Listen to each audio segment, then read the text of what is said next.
Okay, where I left off was when I got to the regular practitioner.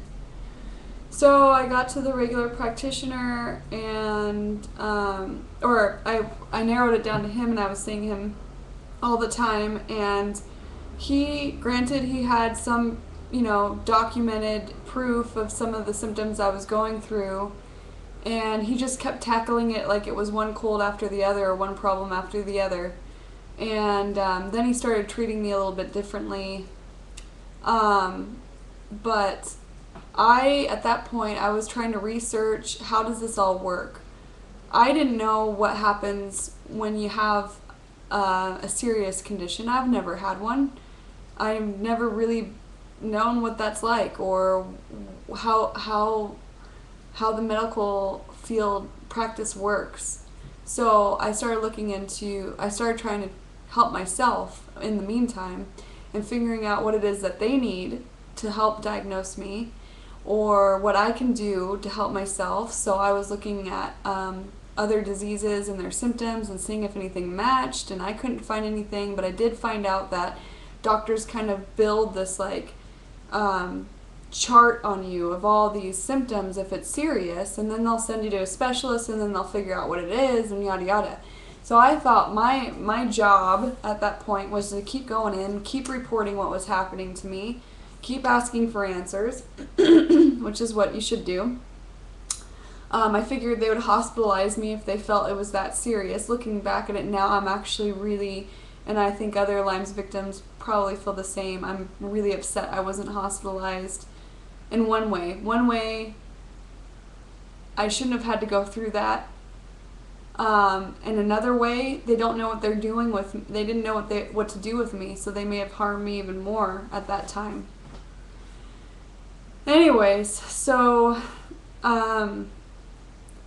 so I went to him, and finally one day I snapped because he told me, "You are a healthy young lady," after he had seen me go through this, "and you shouldn't come into my office as often as you do." And I looked at him and I said, "You got 3 months. You got 3 months, or I'm not going to be alive anymore. I'm in that much pain." And I meant, I don't care what the out was. I was going to get out. I could not wake up anymore into that pain. I mean, there are no words. Like, I would wake up, I would go to bed thinking, I hope to God that I don't wake up. And I love life. I am one of the most, oh God, I appreciate life so much. The littlest things, and that's just part of my personality, so we won't get into that because this is more about the disease, but just so you know how much I'm willing to fight for this, that it would have to take me that far, and this happens a lot with this disease. On a scale of 1 to 10 when it comes to torture, it's a 10. No doubt about it.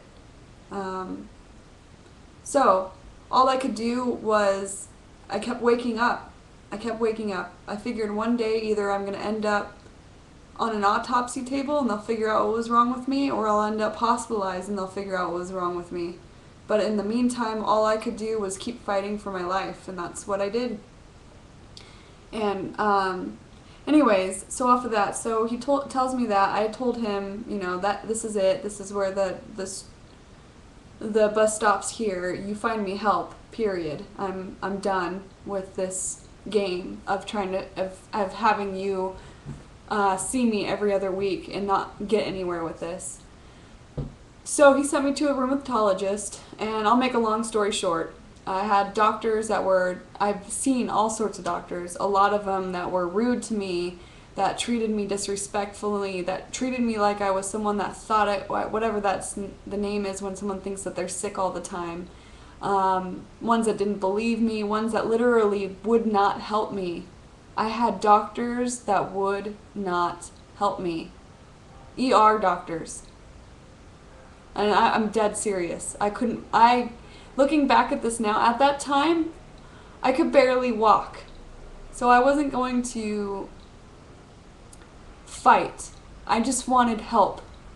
And so Normal people would have reamed these doctors, but I was alone, one, fighting this, trying to find answers, alone, literally. And two, I was dealing with these doctors that saw that there was no proof of what was happening to me. I mean, the symptoms were there, but they couldn't find any backing, so they just didn't want to deal with me. And that is normal with this disease. And if you can imagine that kind of pressure. Anyways, I went to a rheumatologist. So this is how it works. You have a regular practitioner. If you have a major symptom, they're going to send you to that specialist that specializes in that medical field. So at that time, it was hard for me to grip things. I couldn't open a doorknob at times. My strength was really bad. The best way I could describe it was my bones felt weak. Now that may not be what was happening, but that's what it felt like, that they were so weak that I couldn't grab anything, and that's the best way I can describe it. Anyways, sent me there. She took an x-ray. She found what was called, I think it was called sacratosis. I could be totally pronouncing this wrong. But that's when you have your joints, like it was my hip joint and my leg joint that goes like this, and right in between there's like a space. And you could see it on one side, and then on the other side it looked like it was completely fused together.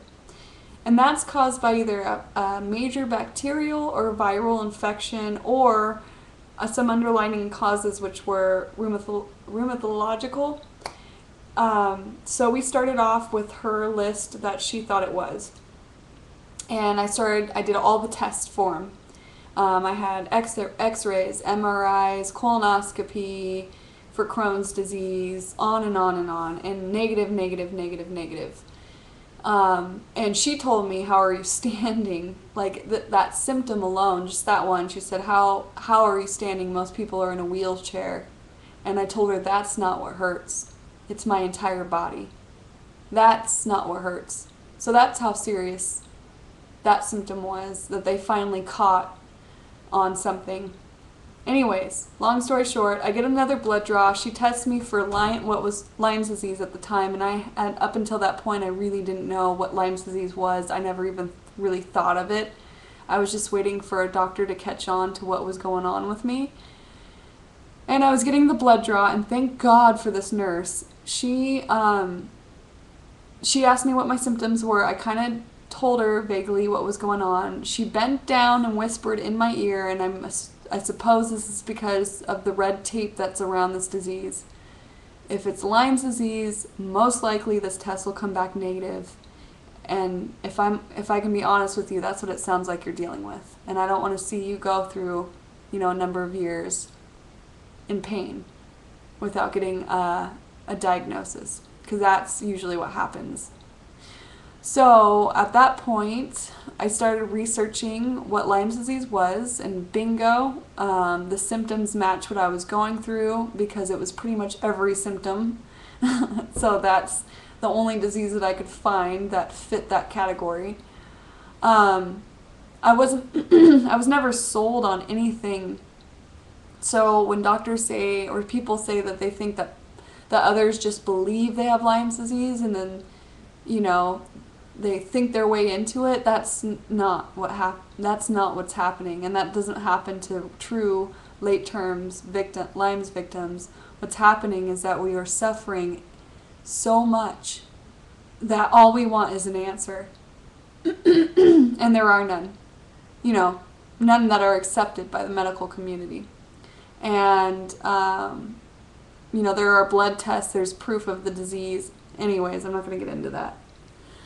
So I found a Lyme's literate doctor in Seattle, and the reason why I found him was my boyfriend at that time was offered a position in Washington, and I was researching a few of them because I wanted to have them take a look at me and see what they had to say.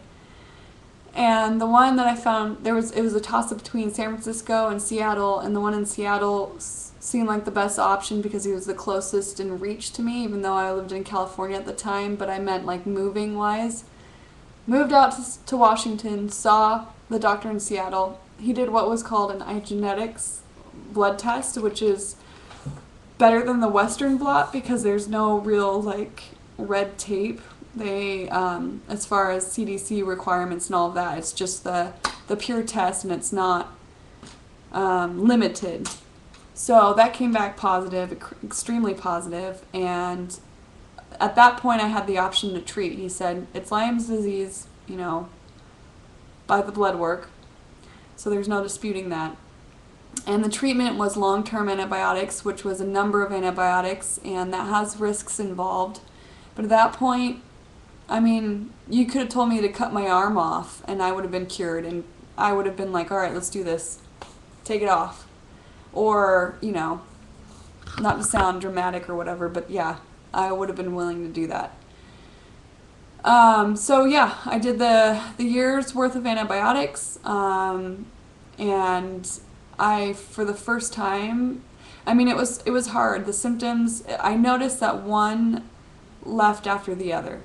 And a lot of Lyme's patients will say when they're on antibiotics that they get really bad, really sick. And I did. Like, the symptoms like would come in an extreme, and then they would kind of dissipate one by one. So first my eyes were getting better, or no, first the bloating stopped, my eyes started getting better, you know, it started receding is what had happened.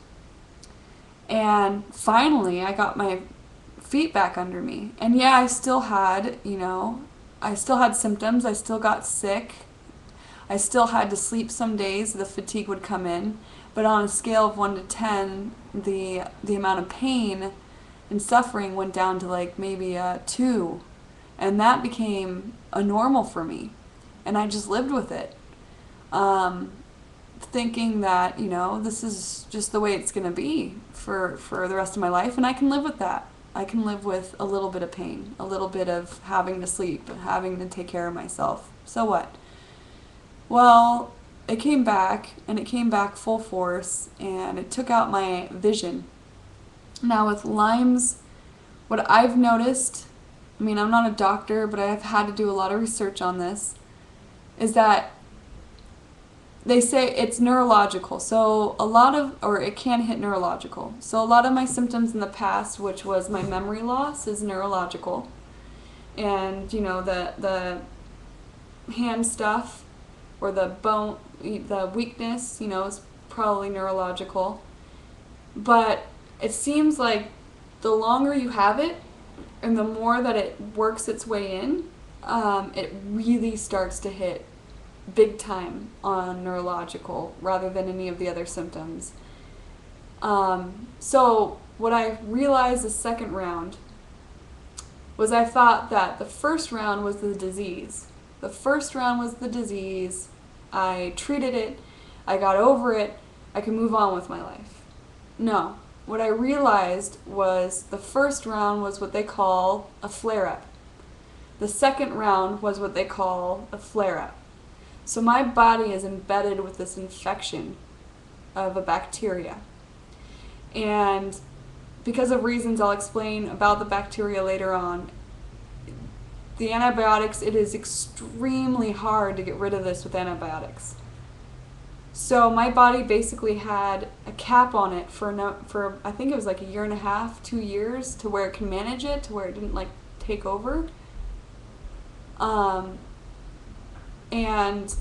then all of a sudden it hit again. And I'll end the rest of this session to where I'm at currently with it, with that last flare up.